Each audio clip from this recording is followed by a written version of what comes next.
ETF index mutual funds నేర్చుకుని stock మార్కెట్లో రాణించాలనుకుంటున్నారా? వెంటనే ఈ నెంబర్కి కాల్ చేయండి.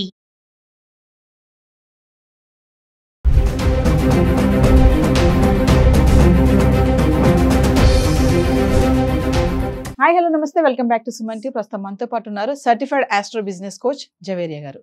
నమస్తే మ్యామ్. నమస్తే నవీనా గారు. మ్యామ్, మరి గోల్డ్ అండ్ సిల్వర్ చూసుకుంటే మరి ప్రైసెస్ ఎలా ఉన్నాయి? ఒక్కసారి తగ్గుతుందా పెరుగుతుందా? ఒక్కసారి 1,00,000 వరకు వెళ్ళిన బంగారం ధర అమాంతంగా మళ్ళీ కొంచెం దిగింది, అంటే 90లో నడుస్తుంది అనుకోవచ్చు కదా. మరి సిల్వర్ కూడా అదే దారిలో ఉంటుంది, అది తగ్గితే ఇది తగ్గుతుంది, అది పెరిగితే ఇది కూడా పెరగడం చూస్తున్నాం మనం. ఒక్కసారి మరి నిన్న ఎలా ఉంది, ఈ రోజు ఎలా ఉంది, చార్ట్ ఒకసారి చూద్దామంటారా వ్యూవర్స్? డెఫినెట్లీ నవీనా గారు. అసలు ధరలు ప్రైస్ ఎస్టిమేషన్ అనేది ఎలా చూస్తారంటే, first of all common thing చూసుకుందాం నవీనా గారు. ఒక్కటి వచ్చేసి సప్లై అండ్ డిమాండ్. ఏదైనా కమాడిటీ కానివ్వండి, దానికి డిమాండ్ ఎంత ఉంది, సప్లై ఎంత ఉంది. సో వీటిని బట్టి దీని ధర పెరుగుతుందా తగ్గుతుందా అనేది ఫస్ట్ తెలుసుకోవచ్చు. అండ్ తర్వాత వచ్చేసి ఇన్ఫ్లేషన్. అండ్ థర్డ్ వన్ వచ్చేసి మనకు చార్ట్ పరంగా, అంటే క్రమేపీ ఒక 10 years నుంచో 5 years నుంచో చూసుకుంటే అసలు ఎందుకు పెరిగింది, ఇంటర్నేషనల్ మార్కెట్ ప్రభావం ఎంత ఉంది. సో దీని ప్రకారంగా మనము ఒక ప్రైస్ అనేది అంచనా వేయగలం అన్నమాట. అంటే ఖచ్చితంగా అని చెప్పలేము, కానీ ఎస్టిమేషన్ అయితే చెప్పగలము. ఇప్పుడు ప్రస్తుతం చూస్తున్నారు, సో చాలా వరకు 30కి నిన్న మీరు అడగడం జరిగింది. సో 20కి కూడా చైనాలో అంటున్నారు కదా, సో 20,000 కూడా దిగుతుందా మేడం అని చెప్పి. లేదు, అంతగా కాదు. కానీ ఇప్పుడు మనకు అంటే చాలా వరకు డాలర్ మీద డిపెండ్ అయి ఉంది కదా ఓవరాల్ గా వరల్డ్. సో డాలర్ ప్రభావం ఎప్పుడైతే చాలా మనకు మంచిగా ఉంటుందో అప్పుడు గోల్డ్ తగ్గడం అనేది చూస్తాము. అండ్ ట్రంప్ అయితే తన స్టేట్మెంట్స్ కానివ్వండి, తన డెసిషన్స్ కానివ్వండి, దీని వల్ల కూడా అతలాకుతలం అవుతుంది ఇంటర్నేషనల్ మార్కెట్. సో ఎంతగా తగ్గచ్చు అంటే 60 అండ్ అబౌవ్ 60,000 వరకు మనము ఎక్స్పెక్ట్ చేయొచ్చు నవీనా గారు. కానీ మరి పెరగడం ఎంత వరకు పెరగచ్చు అంటే 1,25,000 వరకు కూడా పెరిగే ఛాన్సెస్ ఉన్నాయన్నమాట. కానీ ఖచ్చితంగా పెరుగుతుంది, ఖచ్చితంగా తగ్గుతుంది అనే స్టేట్మెంట్ ఎవ్వరు ఇవ్వరు. ఎందుకంటే రెగ్యులర్గా ఇప్పుడున్న పరిస్థితులు, ఫర్ ఎగ్జాంపుల్ ఇప్పుడు మీరు నేను కూర్చొని ఇక్కడ మాట్లాడుతున్నాం, రేపు ఏం జరగబోతుందో తెలియదు. సో జియో పాలిటిక్స్ ప్రభావం కావచ్చు, ఇంటర్నేషనల్ మార్కెట్ ప్రభావం కావచ్చు, అండ్ వాతావరణ ప్రభావం కావచ్చు, ఏదైనా జరగచ్చు అనమాట. సో ఖచ్చితంగా అని చెప్పలేము, కానీ దిగడం అనేది జరిగితే 60,000 ప్లస్ అనేది మాత్రం ఇక్కడ మనం ఎక్స్పెక్ట్ చేయొచ్చు గోల్డ్ ప్రైస్ లో. మేడం ఒక చార్ట్ చూద్దాం మరి. ఎస్, ఇక్కడ చూసుకుంటే నవీనా గారు 24 క్యారెట్స్ అరౌండ్ హైదరాబాద్ చూసుకుంటే 44 రూపీస్ తగ్గింది. నిన్నటి ధర చూసుకుంటే మనకు 9,748 రూపీస్ ఉంటే మరి ఇవాళ 9,704 రూపీస్ ఉంది. అండ్ తులం బంగారం చూసుకుంటే ఇక్కడ 440 రూపీస్ పెరగడం జరిగింది, అంటే 440 రూపీస్ తగ్గడం జరిగింది. అండ్ తర్వాత వచ్చేసి నిన్నటి ధర 97,480 ఉంటే ఇవాళ 97,040 రూపీస్ అయితే 24 క్యారెట్స్ లో చూడొచ్చు మనము. అండ్ 22 క్యారెట్స్ కి సంబంధించింది ఇక్కడ రిపోర్ట్స్ చూసుకుంటే మనకు 40 రూపీస్ తగ్గడం. నిన్నటి ధర 8,935 రూపీస్, ఇవాళ 8,895 రూపీస్ అయితే ఇక్కడ చూస్తున్నాము. అంటే ఆల్మోస్ట్ 400 రూపీస్ మైనస్ అయింది, అంటే తగ్గింది.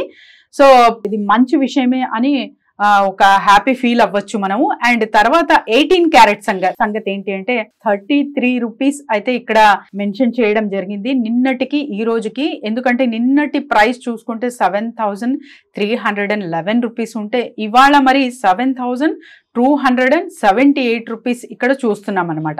అండ్ అకార్డింగ్ టు అంటే సిల్వర్, మరి గోల్డ్ సంగతి ఓకే, సిల్వర్ ధరలు కూడా అలానే పెరుగుతున్నాయి. దాని డిమాండ్ కూడా చాలా అంటే ఇండస్ట్రియల్ వైడ్ గా కూడా ఉందన్నమాట. నాట్ ఓన్లీ మనం ఏదో అంటే పూజా సామాగ్రికి, లేకపోతే ఇప్పుడు మ్యారేజ్ సీజన్ కదా, సో మ్యారేజ్ కి కావాల్సిన పర్చేసింగ్ జరుగుతుంది అనే కాదు, ఇండస్ట్రియల్ వైడ్ గా కూడా నీడ్ ఉంటుంది. కాబట్టి చిన్న మొత్తంలో ఇన్వెస్ట్ చేసే వాళ్ళు సిల్వర్ మీద ఇన్వెస్ట్ చేస్తే బెస్ట్ ఇన్వెస్ట్మెంట్ అని అనొచ్చు. వాళ్లకు రిటర్న్స్ మాత్రం ఖచ్చితంగా లాంగ్ టర్మ్ చాలా మంచి బెనిఫిట్స్ తో వీళ్ళు చూస్తారు నవీనా గారు. మరి సిల్వర్ ప్రైస్ ఎలా ఉందో చూద్దాం. సో ఇక్కడ సిల్వర్ ప్రైస్ చూసుకుంటే 0.10 పైస్.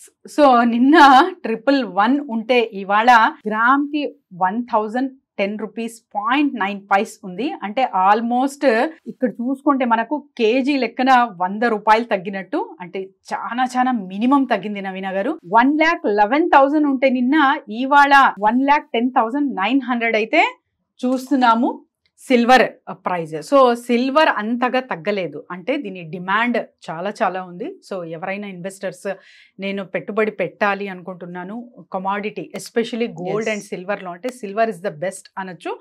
అండ్ ఈ ఈటీఎఫ్ పరంగా మీరు గోల్డ్కి వెళ్తున్నానంటే కూడా ద బెస్ట్ ఇన్వెస్ట్మెంట్ అని ఇక్కడ తెలుపుకోవచ్చు నవీన గారు. మేడం మరొక విషయం ఏంటంటే చైనాలో 1000 టన్నుల బంగారు ఖనిజం బయటపడింది అని చెప్పేసి అంతర్జాతీయంగా ఒక చర్చగా నడుస్తుంది ఇప్పుడు. ఇది ఎంతవరకు నిజం అంటారు? నిజంగానే 1000 టన్నుల బంగారం ఖనిజం దొరికింది అనుకోవచ్చు అంటారా?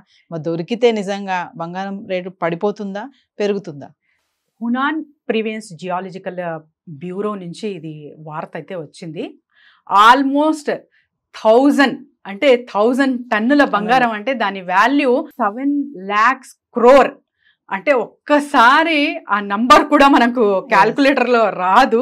అంత పెద్ద మొత్తంలో చాలా చాలా ఇప్పటికే ప్రపంచ వ్యాప్తంగా చూసుకుంటే కూడా చైనాలో అత్యధికంగా మనకు గోల్డ్ అనేది చూడొచ్చు ప్రిజర్వేషన్. కానీ ఇది కూడా సమాచారం అయితే వస్తుంది, అక్కడ గని దొరికింది విత్ ఇన్ జస్ట్ ఒక 2 kilometers తవ్వకాల్లో దొరికింది అని చెప్పి. కానీ ఇంకా డిక్లరేషన్ అయితే రాలేదు నవీన గారు. ఈ న్యూస్ అయితే ఇలా వస్తుంది అంటే చాలా చాలా హ్యాపీగా ఫీల్ అవ్వాలి. తక్కువ మొహం పడుతుంది బంగారం అనేది కూడా దీన్ని బట్టి, ఈ న్యూస్ గనక ట్రూ అయితే సో ఖచ్చితంగా గోల్డ్ ప్రైస్లో మనము తక్కువ మొహం పడుతుంది అనేది ఎక్స్పెక్ట్ చేయొచ్చు. So coming to investors madam, మరి ఇప్పుడు ఈ టైంలో గోల్డ్ పైన ఇన్వెస్ట్మెంట్ చేయొచ్చు అంటారా? గోల్డ్ పైన ఇన్వెస్ట్మెంట్ సో చాలా వరకు కాల్స్లో కూడా అడుగుతారు. నాకు నియర్ బై అంటే ఉన్నవాళ్ళు చుట్టాలు కానీ వీళ్ళందరూ చాలా కాల్స్ చేసి అడుగుతున్నారు అనమాట. ఎవరికైనా కానీ నేను ఒక్కటే సజెస్ట్ చేస్తాను, మీ ఇన్కంలో 10% మీరు గోల్డ్ రేట్కి కేటాయిస్తున్నారు ఫర్ ద ఇన్వెస్ట్మెంట్, అంటే that is the good thing for every month. లేదు నేను ఆర్నమెంట్ రూపంలో వెళ్ళాలనుకుంటున్నాను అంటే నీడ్ని బట్టి వెళ్ళండి. ఇప్పుడు మ్యారేజ్ టైం కాబట్టి మీకు, అంటే మీ బ్రదర్ మ్యారేజా లేకపోతే నియర్ బై మీ ఇంట్లోనే మ్యారేజా అంటే ఏదైనా ఒక నగ కొనాలని ముందు నుంచి ప్లాన్ వేశాను, ఆ స్కీమ్ కట్టాను అంటే ఖచ్చితంగా కొనుగోలు చేసుకోవచ్చు 1 or 2 things. కానీ ఉన్న మొత్తంలో నేను ఆర్నమెంట్కే పెడతాను అంటే that is the wrong suggestion అంటాను నేను. సో ఎవరైతే ఇన్వెస్ట్మెంట్ లాంగ్ రన్గా అది కూడా 10% కేటాయిస్తున్నానంటే that is the best investment అని సజెస్ట్ చేయొచ్చు నవీన గారు. సో జవేరి గారు, మిమ్మల్ని కాంటాక్ట్ చేయాలంటే ఏమైనా డౌట్స్ ఉంటే ఇన్వెస్ట్మెంట్ పరంగా కానీ ఎలా అంటారు? ఖచ్చితంగా కింద స్క్రోల్ అవుతున్న నెంబర్కి కాంటాక్ట్ చేయొచ్చు. And lot more business ideas కోసం కాల్ చేయొచ్చు. అండ్ తర్వాత వచ్చేసి రెజిన్ ఆర్ట్ క్లాసెస్ ప్రతి నెల మనం నిర్వహించబోతున్నాము. సో వీటికి కూడా డీటెయిల్స్ కావాలంటే కింద స్క్రోల్ అవుతున్న నెంబర్కి కాంటాక్ట్ చేసి రిజిస్టర్ చేసుకోవచ్చు నవీన గారు. Thank you ma'am. Thank you.